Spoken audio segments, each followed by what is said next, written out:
The mastermind behind the Knives Out franchise now gives us a Mystery of the Week TV show to devour. Let's talk about Poker Face.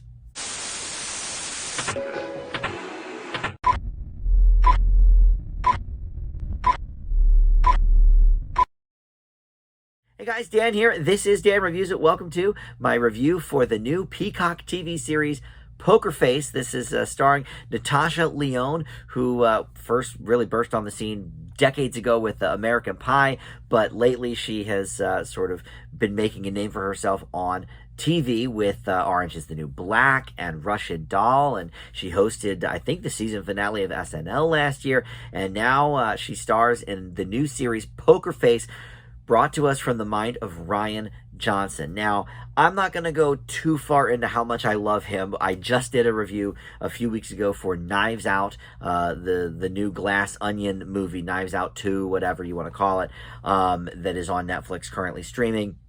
I love this guy.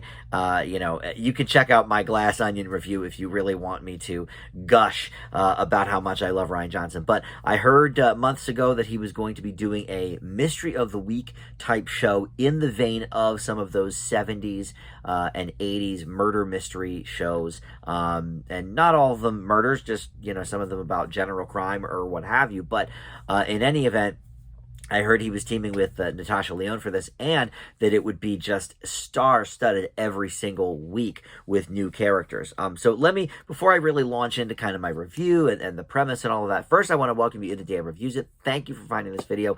We've got tons of great movie and TV stuff to check out here. Please consider subscribing down below, or like this video, comment on this video. All of that does help the channel out, and I certainly do appreciate it. But listen to this roster of guest stars, and a lot of these are going to really only be in one episode.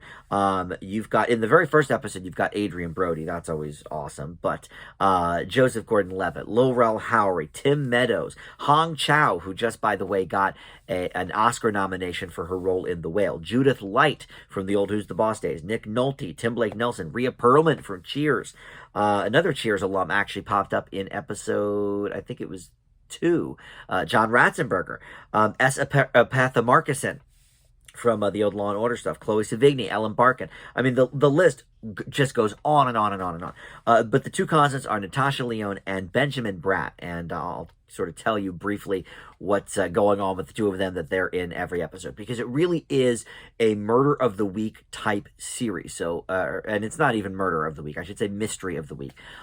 Each week we're going to see a different mystery go down. Natasha Lyonne's character is going to solve it, we hope, and then we'll move on from there. But she is actually on the run, and I won't go into details about why, but something happens in the first episode that causes her to sort of be moving every single episode. So she's in a new locale, and that's why we're having sort of the rotating cast here. But Benjamin Bratt plays the person who is sort of chasing her across the country. But Natasha's character is called Charlie Kale, and basically she is a savant with people lying. She is basically a human lie detector. She always knows, based on, what you're doing with your eyes, your face, whatever.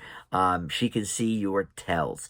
And, we get the name Poker Face sort of from that, but also because in the first episode, she is a casino worker, and there is actually like a poker game that is part of the plot. So, we kind of take off that, with the title. But Natasha Lyonne, look, I have come to really, really appreciate her work. The American Pie movies are fun, but I don't think anyone really stood out as like, oh my God, this is going to be the next huge star. And we did get a lot of semi-decent stars from that movie. Obviously, Allison Hannigan.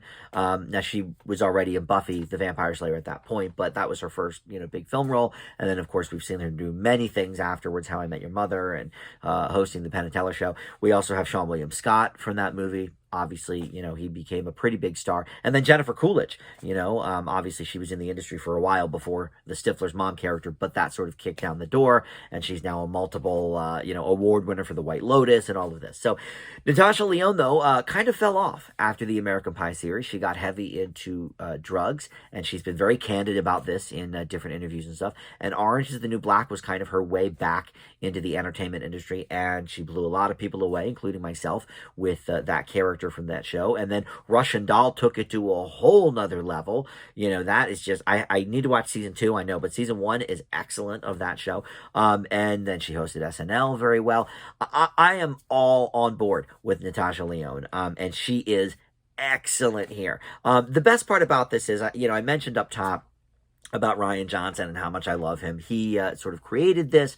It's his idea. He wrote and directed the first episode, and he has his hand a little bit in some directing and some writing with some of the other episodes.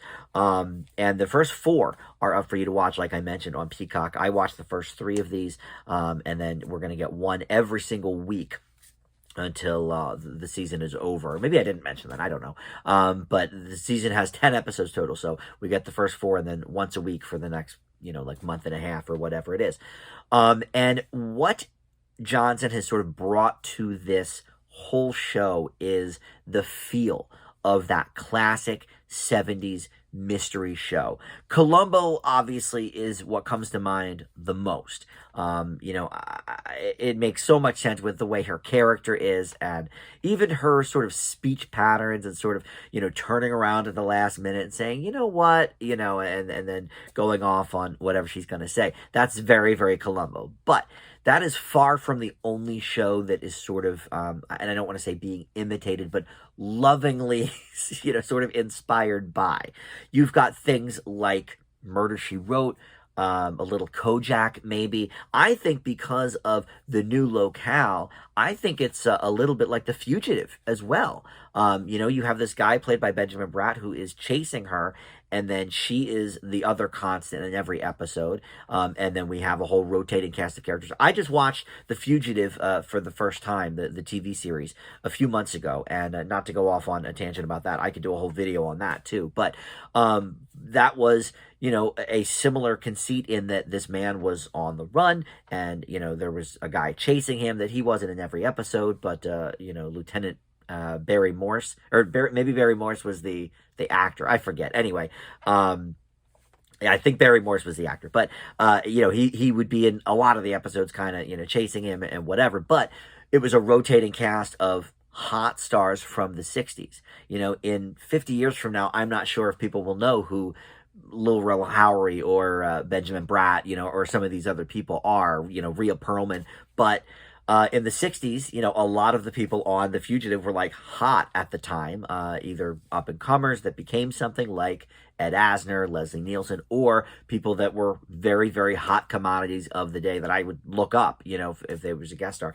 And we get that same feel from this. So it's not just that mystery element, but I think incorporating some of the themes of some of those other shows is evident to me, at least. Columbo's the obvious one.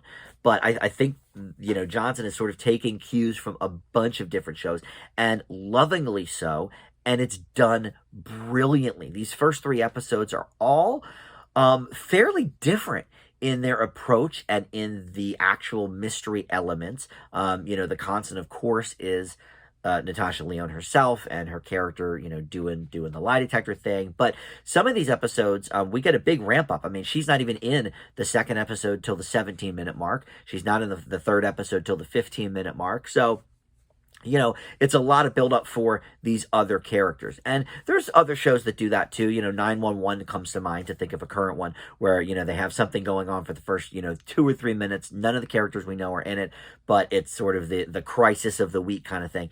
And then the people get on board and do it. But, that's a 42-minute show, so you can't spend too much time without your lead characters. Johnson is taking the streaming queue of allowing himself to do 55-minute episodes, hour-long episodes, whatever. If this was on TV in the 60s or 70s, it would probably be about 48 minutes or so.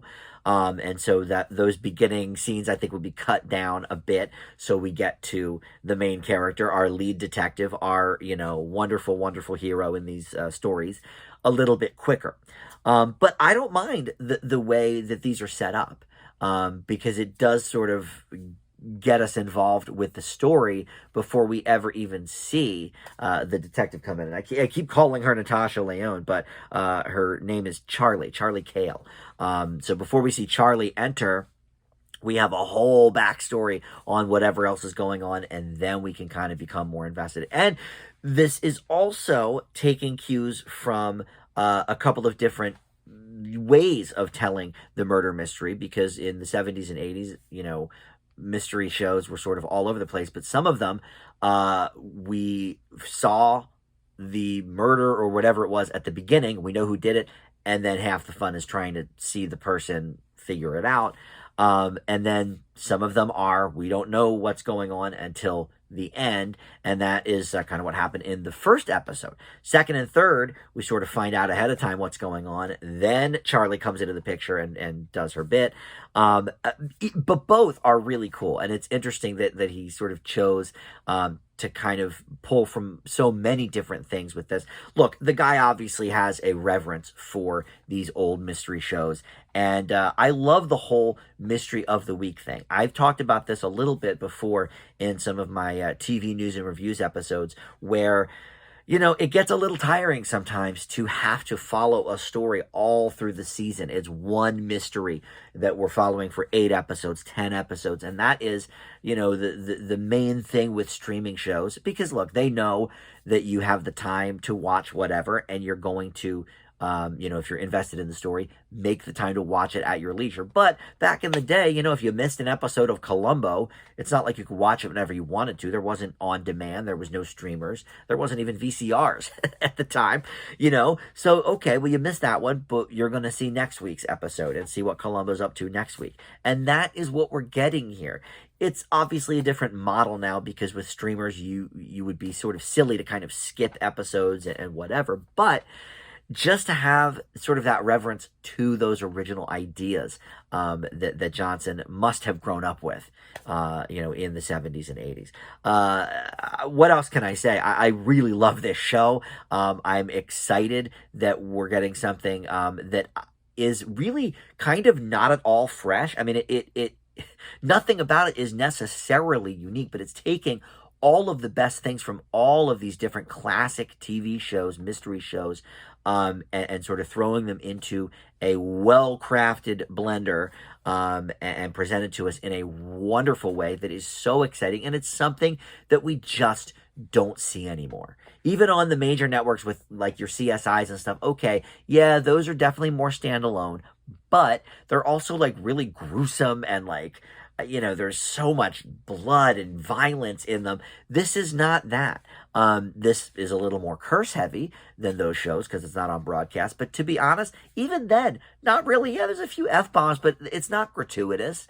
I think this could be put alongside, your grandmother's mystery shows. And other than a few curse words, I think it holds up just fine against that. The template has been wonderfully laid out by Johnson. I can't say it enough. So I think we'll end it there. I mean, there's not much else to say other than I love this show. It's easily, look, I've only seen a few shows of 2023 so far, but it's easily the best one of the bunch so far. I'm looking forward to watching every week and see what Charlie's up to, see what the mystery of the week is, and see how she's going to figure it out. And she is directing one of the upcoming episodes too, so that will be cool. I believe it may be her directorial debut. I would have to look into that, but I saw her name, on the directing list. I thought that's pretty cool. I leave Poker Face with an A. I can't say enough good about it. I love Rian Johnson. If you haven't checked out Glass Onion, go check that out too on Netflix.